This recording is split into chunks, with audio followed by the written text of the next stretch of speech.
गुरु प्यारी साध संगत जी, आप सभी को प्यार भरी राधा स्वामी जी। संगत जी, रुक जाओ, अपनी जगह पर थम जाओ। अगर आज इस वीडियो को छोड़कर चले गए तो जिंदगी भर हाथ मलते रह जाओगे और रोते फिरोगे कि किस्मत ने साथ नहीं दिया। कान खोलकर सुन लो, आने वाली 25 जुलाई को कोई मामूली दिन नहीं है। यह वह महादुर्लभ देवशयनी एकादशी है जब ब्रह्मांड की सबसे बड़ी शक्तियां जागृत होती हैं। आज मैं आपको कोई लंबी चौड़ी पूजा पाठ बताने नहीं आया हूँ, ना ही कोई महंगा यज्ञ करने को कह रहा हूँ। बस एक छोटा सा गुप्त और बेहद शक्तिशाली रहस्य बताने जा रहा हूँ। चुपचाप जाना और अपने हाथों से इस एक पवित्र पेड़ को छूकर चले आना। हाँ, आपने बिल्कुल सही सुना, सिर्फ एक बार स्पर्श करके आ जाना। साक्षात नारायण और महालक्ष्मी आपके घर का रास्ता ढूंढते हुए आएंगे। गरीबी, कंगाली, कर्ज और बरसों की दरिद्रता ऐसे गायब होगी जैसे कभी थी ही नहीं। छप्पर फाड़ के ऐसा धन बरसेगा, ऐसी सुख समृद्धि आएगी कि आपकी 7 पीढ़ियां भी बैठकर खाएंगी, तब भी धन खत्म नहीं होगा। तिजोरियां छोटी पड़ जाएंगी, बैंक खाते छोटे पड़ जाएंगे और लोग तरसेंगे आपके जैसी किस्मत पाने के लिए। क्या है वह गुप्त पेड़? कैसे करना है यह महा उपाय? अगर अपनी तकदीर को एक झटके में बदलना चाहते हैं तो एक एक सेकंड को ध्यान से सुनना, क्योंकि ऐसा मौका जिंदगी में दोबारा नहीं मिलने वाला। प्रेम से बोलो राधा स्वामी जी। वीडियो शुरू करने से पहले आप सभी से एक छोटी सी विनती है। अगर आप हमारे चैनल पर नए हैं तो हमारे राधा स्वामी शब्द चैनल को सब्सक्राइब जरूर कर लें और कमेंट बॉक्स में राधा स्वामी जी जरूर लिखें। साथ में शेयर भी जरूर करें ताकि हमारी वीडियो अधिक से अधिक सनातन प्रेमियों तक पहुंच सके। बेल आइकन दबाना बिल्कुल ना भूलें ताकि हमारी हर नई वीडियो का नोटिफिकेशन सबसे पहले आपको मिले। संगत जी, जरा सोचो, आप दिन रात मेहनत करते हो, पसीना बहाते हो, सुबह से शाम तक खटते हो, लेकिन फिर भी हाथ में क्या बचता है? वही शून्य, वही खाली जेब, वही कर्जदारों की गालियां और वही परिवार की मायूसी। क्या कभी सोचा है ऐसा क्यों होता है? क्योंकि मेहनत के साथ साथ जब तक भाग्य का ताला नहीं खुलता, जब तक उस परम पिता परमेश्वर नारायण और जगत जननी मां लक्ष्मी की कृपा दृष्टि आपके घर पर नहीं पड़ती, तब तक मिट्टी भी सोना नहीं बनती, और जब उनकी कृपा हो जाती है तो पत्थर भी पारस बन जाता है। आज का यह वीडियो आपकी जिंदगी का टर्निंग पॉइंट होने वाला है। मैं आपको कोई अंधविश्वास नहीं सिखा रहा, मैं आपको हमारे सनातन धर्म के शास्त्रों, पुराणों और वेदों में छिपा वह अकाट्य सत्य बताने जा रहा हूं, जिसे आज के आधुनिक विज्ञान ने भी स्वीकार किया है। 25 जुलाई के इस महासंयोग को अपने हाथ से मत जाने देना। अगर आज चूक गए तो अगले 1 साल तक कंगाली के आंसू रोने के लिए तैयार रहना। इसलिए बिना एक पल गंवाए दिल थाम कर बैठिए और सुनिए कि आखिर 25 जुलाई को ब्रह्मांड में ऐसा क्या होने जा रहा है और आपको किस पेड़ को छूकर अपनी सोई हुई किस्मत को जगाना है। संगत जी, सबसे पहले यह समझो कि यह देवशयनी एकादशी क्या है। शास्त्र कहते हैं कि आषाढ़ मास के शुक्ल पक्ष की इस एकादशी को देवशयनी, हरिशयनी या पद्मनाभा एकादशी कहा जाता है। यह कोई साधारण तिथि नहीं है। इसी दिन से सृष्टि के पालनहार साक्षात भगवान विष्णु 4 महीनों के लिए क्षीर सागर में शेषनाग की शैया पर योग निद्रा में चले जाते हैं, जिसे हम और आप चातुर्मास कहते हैं। इन 4 महीनों में भगवान विष्णु सृष्टि का कार्यभार देवों के देव महादेव और अन्य शक्तियों को सौंपकर विश्राम करते हैं। अब जरा अपने दिमाग से सोचो, जब राजा सोने जा रहा हो, जब आपका तारणहार विश्राम करने जा रहा हो, तो उस समय अगर आप उनसे कुछ मांगते हैं, उनकी प्रसन्नता का कोई काम करते हैं, तो क्या वे आपकी झोली खाली रखेंगे? बिल्कुल नहीं।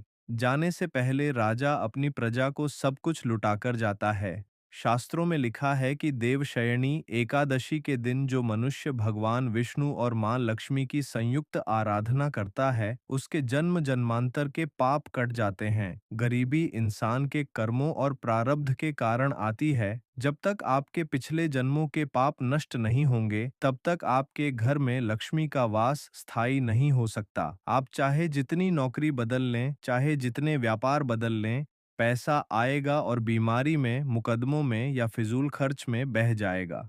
लेकिन इस एकादशी के दिन प्रकृति में एक अद्भुत ऊर्जा का संचार होता है। इस दिन हमारी धरती पर मौजूद कुछ विशेष वनस्पतियां और पेड़ पौधे सीधे वैकुंठ धाम से जुड़ जाते हैं। उनमें देवताओं का वास इस कदर बढ़ जाता है कि उनका मात्र स्पर्श करने से मनुष्य के शरीर की नकारात्मक ऊर्जा नष्ट हो जाती है और सोई हुई किस्मत का सितारा चमक उठता है। चलिए अब मैं आपको उस महारहस्य की ओर ले चलता हूं कि आपको किस पेड़ के पास जाना है, क्या विधि अपनानी है और कैसे छप्पर फाड़ के धन आपके घर आएगा। संगत जी, अब बहुत ध्यान से सुनना। डायरी पेन हो तो लिख लेना या इस बात को अपने दिलो दिमाग में छाप लेना। पहला और चमत्कारी पेड़ जिसके बारे में हमारे धर्म ग्रंथों में साफ साफ लिखा है, वह है पीपल का वृक्ष। साक्षात श्रीमद् भगवद गीता में लिखा है, वृक्षाणा अश्वत्थ अहम, यानी वृक्षों में मैं पीपल हूँ। जरा सोचो, जिस पेड़ को भगवान ने स्वयं अपना रूप बता दिया हो, उस पेड़ की महिमा क्या होगी। पद्म पुराण और स्कंद पुराण गवाह हैं कि पीपल के पेड़ की जड़ में साक्षात भगवान विष्णु, तने में केशव, शाखाओं में नारायण, पत्तों में हरि और फलों में सभी देवताओं का वास होता है।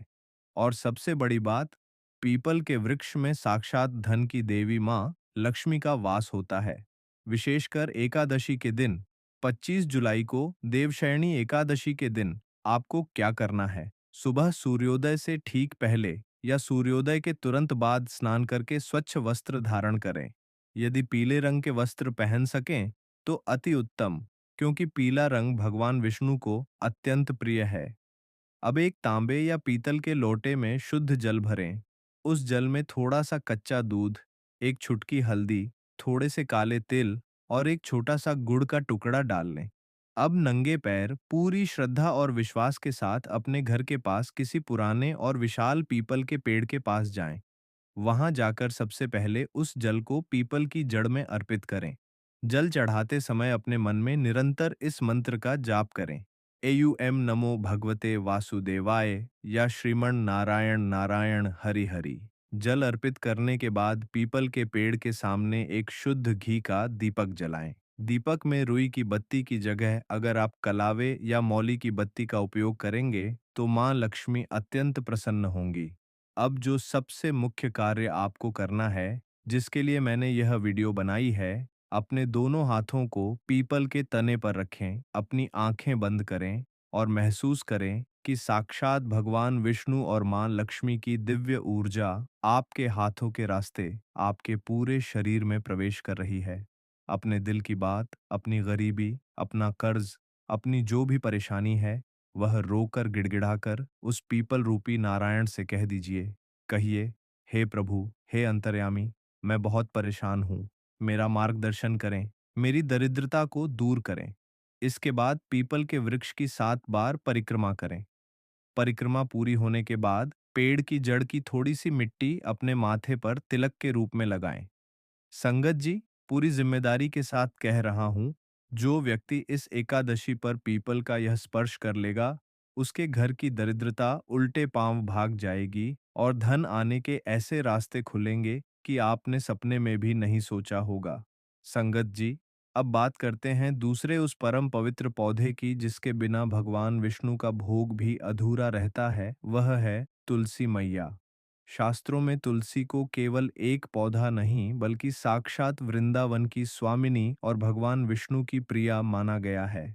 देवशयनी एकादशी के दिन तुलसी मैया का महत्व 1000 गुना बढ़ जाता है, क्योंकि इसी दिन के बाद भगवान विष्णु 4 महीने के लिए सो जाते हैं और इन 4 महीनों में तुलसी मैया की सेवा करने वाले पर भगवान की विशेष कृपा रहती है। अगर आपके घर में धन टिकता नहीं है, बरकत नहीं होती, कमाते लाख हैं और खर्च 1.25 लाख होता है, तो समझ लो कि आपके घर में लक्ष्मी रूठी हुई है। और लक्ष्मी को मनाने का सबसे सरल और सीधा रास्ता है तुलसी मैया को प्रसन्न करना। 25 जुलाई देवशयनी एकादशी की शाम को जब सूर्यास्त हो रहा हो, जिसे हम गोधूलि बेला कहते हैं, उस समय अपने घर के आंगन या बालकनी में लगी तुलसी मैया के पास जाएं। एक बात का विशेष ध्यान रखना, एकादशी के दिन तुलसी के पौधे में जल नहीं चढ़ाया जाता और न ही उसके पत्ते तोड़े जाते हैं, क्योंकि तुलसी मैया स्वयं भगवान विष्णु के लिए निर्जला व्रत रखती हैं। आपको क्या करना है? तुलसी के पौधे के पास एक घी का दीपक जलाएं और उसमें एक चुटकी हल्दी डाल दें। अब अपने दाहिने हाथ की अनामिका उंगली से तुलसी जी के गमले की मिट्टी को स्पर्श करें और फिर उस उंगली को तुलसी के तने से हल्के से छुआएं। आंखें बंद करके मां लक्ष्मी का ध्यान करें और मंत्र बोलें। महाप्रसाद जननी सर्व सौभाग्यवर्धिनी, आधि व्याधि हरा नित्यम तुलसी त्वम नमोस्तुते। इस स्पर्श के बाद तुलसी जी की 3 बार परिक्रमा करें। यदि जगह ना हो तो अपने स्थान पर ही खड़े होकर गोल घूम जाएं। परिक्रमा के बाद तुलसी मैया के सामने हाथ जोड़कर प्रार्थना करें कि आपके घर से क्लेश, बीमारी और गरीबी हमेशा के लिए दूर हो जाए। एकादशी की रात को तुलसी के पास दीपक जलाने से घर का वास्तु दोष समाप्त होता है और नकारात्मक शक्तियां घर की चौखट पार नहीं कर पाती। जब घर में सकारात्मकता आएगी तो लक्ष्मी को स्वयं खींची चली आना ही पड़ेगा। संगत जी, अब मैं आपको एक ऐसे गुप्त पेड़ के बारे में बताने जा रहा हूं जिसके बारे में बहुत कम लोग जानते हैं। लोग सोचते हैं कि शमी का पेड़ सिर्फ भगवान शिव या शनिदेव के लिए होता है, लेकिन हमारे शास्त्रों को गहराई से पढ़ो। शमी के वृक्ष में साक्षात अग्निदेव और महालक्ष्मी का भी वास होता है। तंत्र शास्त्र और ज्योतिष शास्त्र में शमी के पेड़ को धन का संचय करने वाला पेड़ कहा गया है। अगर आपका पैसा कहीं फंसा हुआ है, किसी ने उधार लिया और वापस नहीं दे रहा, या आपका व्यापार ठप पड़ गया है, तो देवशयनी एकादशी के दिन शमी के वृक्ष का यह उपाय आपकी किस्मत बदल देगा। 25 जुलाई को दोपहर के समय या शाम के समय किसी शमी के पेड़ के पास जाएं। शमी के पेड़ को छूने मात्र से इंसान के ऊपर से बड़ा शनि दोष, राहु केतु का कुप्रभाव और दरिद्रता का साया हट जाता है। आपको क्या करना है? शमी के पेड़ के पास जाकर साफ सफाई करें, वहां एक तिल के तेल का दीपक जलाएं। अब अपने दोनों हाथों से शमी के पत्तों और उसके तने को स्पर्श करें। स्पर्श करते हुए भगवान शिव और भगवान विष्णु का संयुक्त ध्यान करें, जिन्हें हम हरिहर कहते हैं। उनसे प्रार्थना करें कि आपके जीवन में जो धन की कमी के कारण बाधाएं आ रही हैं, जो शत्रु आपके काम बिगाड़ रहे हैं, उनका नाश हो। शमी के पेड़ को छूकर यदि आप एक छोटा सा पत्ता भी प्रसाद के रूप में अपने घर ले आते हैं और उसे अपनी तिजोरी या धन रखने के स्थान पर लाल कपड़े में लपेटकर रख देते हैं, तो वहां कभी भी धन की कमी नहीं होती। यह उपाय इतना अचूक है कि इसे करने के कुछ ही दिनों के भीतर आपको अपने व्यापार और नौकरी में उन्नति दिखने लगेगी।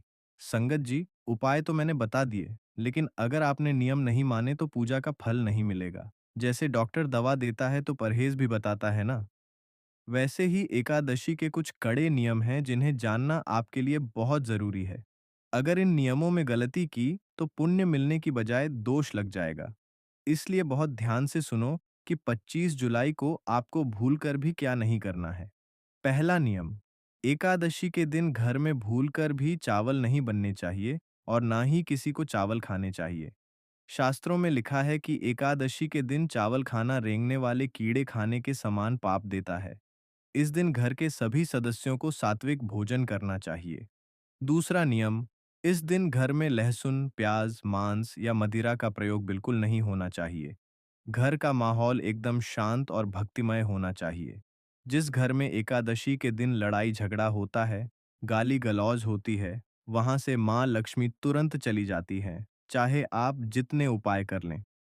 तीसरा नियम, ब्रह्मचर्य का पालन करें। इस दिन किसी की बुराई ना करें, झूठ ना बोलें और किसी का दिल ना दुखाएं। यदि हो सके तो इस दिन दान पुण्य जरूर करें, किसी भूखे को भोजन कराएं, गाय को हरा चारा या गुड़ रोटी खिलाएं। एकादशी के दिन दी गई एक रोटी भी आपको वैकुंठ का मार्ग दिखा सकती है।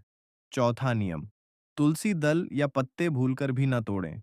मैंने पहले भी कहा है, अगर पूजा के लिए तुलसी के पत्ते चाहिए तो एक दिन पहले यानी दशमी तिथि को ही तोड़कर रख लें। एकादशी के दिन तुलसी को छूना मना नहीं है उपाय के लिए, लेकिन उसे नुकसान पहुंचाना या पत्ता तोड़ना महापाप है। संगत जी, एक बात हमेशा याद रखना, धन दौलत, गाड़ी बंगला, ये सब तो संसार की नश्वर चीजें हैं, आज हैं कल नहीं रहेंगी। लेकिन जो भगवान का नाम है, जो आपकी भक्ति है, वही स्थायी है। आप लोग मुझसे बार बार पूछते हैं कि हम इतनी पूजा करते हैं फिर भी दुखी क्यों हैं। मैं आपसे कहता हूं, अपनी भक्ति में व्यापार मत लाओ। भगवान से यह मत कहो कि प्रभु मैं 10 का प्रसाद चढ़ाऊंगा, तुम मुझे 10 लाख दे दो। भगवान कोई व्यापारी नहीं है, वे तो भाव के भूखे हैं। भक्त के वश में है भगवान, भक्त बिना वे कुछ भी नहीं। जब आप 25 जुलाई को इन पेड़ों को छूने जाएं, तो केवल धन की लालसा लेकर मत जाना। अपने मन में यह भाव रखना कि हे नारायण, हे मां लक्ष्मी, मैं आपका दास हूँ, मुझसे जाने अनजाने में जो भी पाप हुए हैं, उन्हें क्षमा करें, मुझे अपने चरणों में जगह दें। जब आपका यह निष्कपट भाव भगवान तक पहुंचेगा, तो वे स्वयं आपके जीवन के सारे कष्ट हर लेंगे। धन तो एक बहुत छोटी सी चीज है, वह तो आपके पीछे पीछे भागेगा। जब स्वयं लक्ष्मीपति नारायण आपके जीवन में आ जाएंगे, तो लक्ष्मी जी तो अपने आप ही उनके पैर दबाती हुई आपके घर में प्रवेश कर जाएंगी। इसीलिए अपने भीतर के विश्वास को जगाओ, संशय मत रखना। जो लोग संशय करते हैं कि पता नहीं इस उपाय से काम होगा या नहीं, उनका काम कभी नहीं होता, क्योंकि शास्त्रों में लिखा है, संशयात्मा विनश्यति, विश्वास में ही भगवान है। अगर पत्थर में विश्वास करोगे तो वह भी भगवान बन जाता है, और अगर भगवान में भी संशय करोगे तो वे भी पत्थर नजर आने लगते हैं। इसलिए पूर्ण विश्वास के साथ, पूरी श्रद्धा के साथ इस 25 जुलाई देवशयनी एकादशी के महापर्व को मनाएं। तो संगत जी, 25 जुलाई का दिन आपकी जिंदगी को एक नई दिशा देने आ रहा है। सुबह उठकर पीपल देव का आशीर्वाद लेना, शाम को तुलसी मैया के सामने दीप जलाना और शमी वृक्ष का वह गुप्त उपाय करना मत भूलना। साक्षात लक्ष्मी नारायण आपके भंडार भर देंगे, ये मेरा अटूट विश्वास है। अब अगर आपको लगता है कि आज इस विचार से, इस वीडियो से आपके दिल को थोड़ी भी शांति मिली है, आपको कोई सही रास्ता दिखा है, तो इस वीडियो को अपने तक सीमित मत रखना। अपने परिवार, अपने दोस्तों, अपने रिश्तेदारों और जितने भी आपके व्हाट्सएप ग्रुप हैं, उन सब में इस वीडियो को अभी के अभी शेयर कर दो, क्योंकि जब आपके शेयर करने से किसी एक जरूरतमंद के घर में भी यह उपाय पहुंचेगा और उसकी परेशानी दूर होगी, तो उसका पुण्य सबसे पहले आपको मिलेगा। दूसरों का भला करोगे तो भगवान आपका भला सबसे पहले करेंगे। वीडियो को लाइक करो, चैनल को सब्सक्राइब करो और कमेंट बॉक्स में अपनी हाजिरी लगाओ। राधा स्वामी जी।